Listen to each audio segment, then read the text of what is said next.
Ya, Bismillahirrahmanirrahim. Assalamualaikum warahmatullahi wabarakatuh. Yang saya hormati Bu Heni, selaku dosen pengantar teknologi komunikasi dan informasi. Pada kesempatan kali ini saya akan memaparkan materi terkait keamanan siber dan digital forensik. Nah, keamanan siber, apa itu keamanan siber? Keamanan siber adalah upaya untuk melindungi sistem, jaringan, dan data dari serangan digital. Serangan ini bisa berupa peretasan, hacking, malware, data, juga serangan siber skala besar yang dapat melumpuhkan infrastruktur suatu negara. Mengapa keamanan cyber sangat dibutuhkan? Nah, pertama, kita ini berada di information based society, yaitu semuanya berdasarkan nilai informasi ya. Jadi data kita itu sangat penting. Nah, ini menyebabkan nilai informasi menjadi sangat penting dan menuntut kemampuan untuk mengakses dan menyediakan informasi secara tepat, cepat, akurat, menjadi sangat esensial bagi sebuah organisasi. Gitu. Nah, infrastruktur jaringan komputer seperti LAN dan internet memungkinkan untuk menyediakan informasi secara cepat, sekaligus membuka potensi adanya lubang keamanan atau security hole.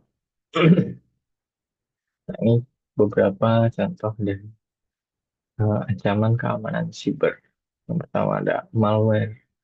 Malware itu semacam software atau perangkat perangkat lunak berbahaya yang biasanya ditanam di sebuah komputer target seperti itu.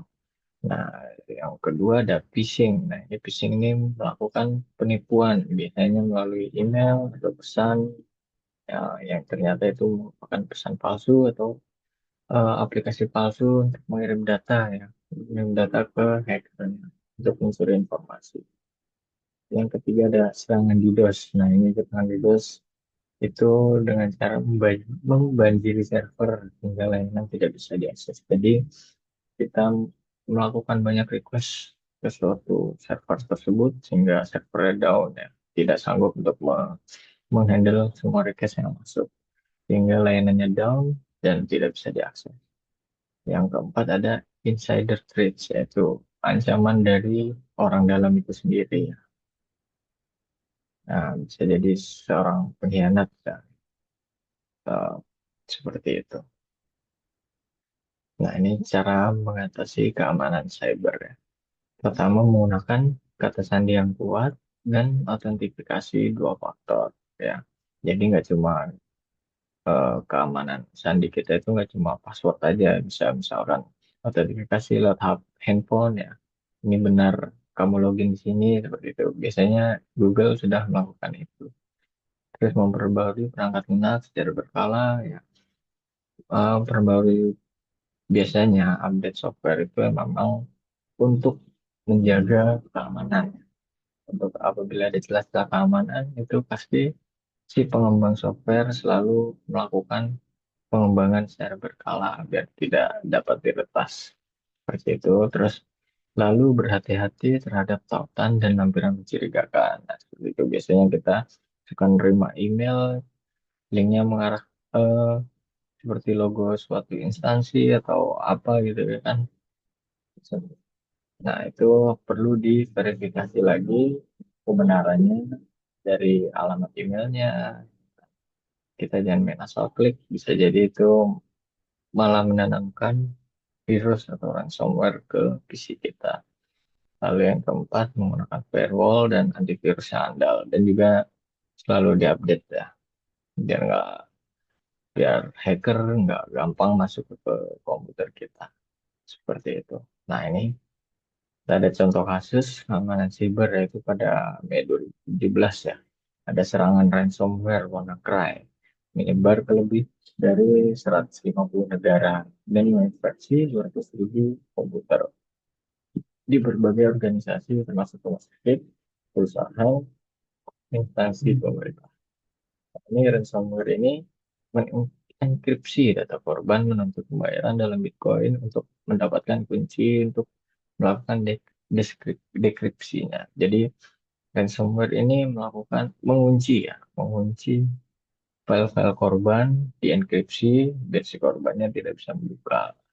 Nah, untuk mendapatkan kode buat buka itu, mereka harus melakukan pembayaran dalam bentuk Bitcoin ke pelaku. Seperti itu. Nah, dampaknya ini sistem rumah sakit di Inggris lumpuh, ya kan? Menyebabkan penundaan operasi dan gangguan layanan kesehatan. Lalu juga ada di perusahaan Nissan dan FedEx ya, yang menghambat operasional mereka.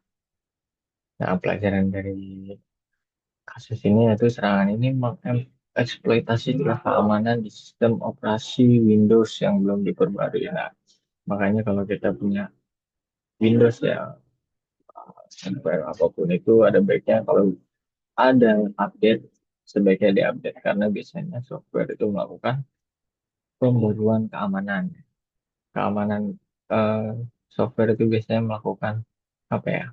Ada mereka ngecek ada celah atau enggak, gitu. Dan itu secara berkala mereka lakukan. Nah, selain itu, penggunaan perangkat yang selalu diperbarui dan backup data secara rutin. Backup data juga perlu secara rutin untuk mengurangi risiko serangan semacam ini. Nah, lalu kita masuk ke IT forensik. Nah, apa itu IT forensik? Nah, IT forensik adalah cabang dari forensik digital yang berfokus pada identifikasi, pengumpulan, analisis, dan pelaporan bukti digital dalam kasus kejahatan siber atau insiden keamanan. Nah, tujuannya untuk mengidentifikasi dan menganalisis suatu kejahatan siber dan untuk melakukan pencegahan agar kejahatan serupa tidak terulang kembali di masa depan. Seperti itu. Nah, ini tahapan-tahapannya dalam melakukan IT forensik. Pertama, kita mengidentifikasi, pertama menentukan perangkat atau data yang relevan dan investigasi. Misalnya, perangkatnya apa? Misalnya PC, atau mobile device, atau router, bahkan jaringannya. Lalu mengumpulkan bukti, mengamankan data tanpa mengubahnya. Nah, biasanya mengumpulkan bukti ini bisa lewat log-log ya, log yang ada di PC ini jaringannya. Kemana sih? Gitu. Nah, ini analisis, menelusuri stack digital, termasuk log system dan aktivitas pengguna. Ini bisa ketahuan juga dari sini, apakah ini arahnya kemana, seperti itu. Nah, lalu yang keempat itu pelaporan. Pelaporan itu menyusun laporan yang bisa digunakan sebagai bukti hukum dan juga untuk perbaikan keamanan. Nah, lalu penerapan etik forensik ini keperluannya untuk investigasi tindak kriminal dan pelanggaran perkara pelanggaran. Lalu rekonstruksi duduk perkara insiden keamanan. Untuk rekonstruksi ya, reka ulang duduk perkara. Lalu ada upaya pemulihan akan kerusakan sistem, lalu troubleshooting yang melibatkan hardware dan software, lalu selain itu untuk keperluan memahami sistem atau berbagai perangkat digital dengan lebih baik. Nah, ini cabang IT forensik ada tiga. Pertama ada database forensik, yaitu mengumpulkan dan menganalisis database atau tabel ataupun transaksi yang spesifik untuk merekonstruksi data atau event yang telah terjadi pada sistem. Dan database yang memiliki fitur log audit akan mempermudah kerjaan ini. Lalu ada network forensik, yaitu melihat dan melakukan penelusuran terhadap traffic network, ya. Jalur kemana arah data ini berjalan, ya kan, untuk memeriksa kejanggalan. Contohnya pemeriksaan paket data yang meningkat secara tidak wajar dan kemungkinan terjadinya serangan DDoS. Lalu ketiga ada mobile device forensik, perkembangan penggunaan smartphone yang semakin meningkat, penyimpanan data setiap individu ataupun komunikasi yang dilakukan lewat device mobile dapat dilacak sepenuhnya berdasarkan histori yang tercatat pada alur sistem, misalnya pada smartphone berbasis Android. Ini contoh kasus terkait IP forensik yaitu Sony Sony Pictures pernah diretas oleh kelompok yang mengaku Guardians of Peace. Ya. Peretas ini mencuri dan membocorkan data sensitif termasuk email karyawan, informasi keuangan, dan film yang belum dirilis. Nah, langkah yang dilakukan itu identifikasi Tim keamanan siber mengamankan jaringan dan menemukan malware yang digunakan. Nah, terus melakukan analisis. Setelah dilakukan analisis, diketahui bahwa jejak digital mengarah pada serangan dari IP yang terkait dengan Korea Utara. Nah, lalu melakukan pelaporan, membuat pelaporan permintaan secara resmi menuduh Korea Utara sebagai dalang balik serangan. Itu. Nah, pelajaran yang dapat dari kejadian ini yaitu sih mengalami kerugian finansial dan reputasi. Ya, karena mereka terkena serangan ini yang berdampak pada kerugian ya. Data-datanya dicuri dan dibocorkan. Nah, lalu pentingnya sistem keamanan berlapis, pemantauan lalu lintas jaringan secara berkala juga perlu dan perhatian karyawan untuk menghindari serangan. Nah, kesimpulannya, keamanan siber ini merupakan tanggung jawab bersama ya, baik individu maupun organisasi. Jadi nggak cuma organisasi aja, kita juga sebagai individu wajib untuk menerapkan eh, sadar akan keamanan siber.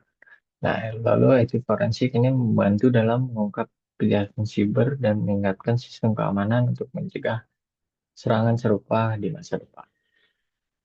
Lalu, kita perlu meningkatkan kesadaran terhadap ancaman siber dengan menerapkan langkah-langkah keamanan dasar, seperti ya, melakukan update software, menggunakan firewall dan antivirus, lalu menerapkan autentifikasi dua faktor untuk akun penting.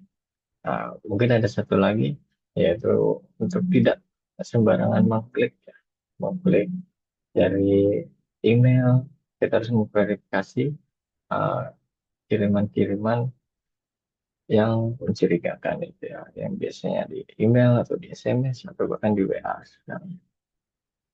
Nah, sekian presentasi dari saya terkait keamanan siber dan IT forensik.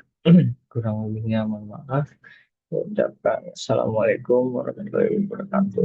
Terima kasih.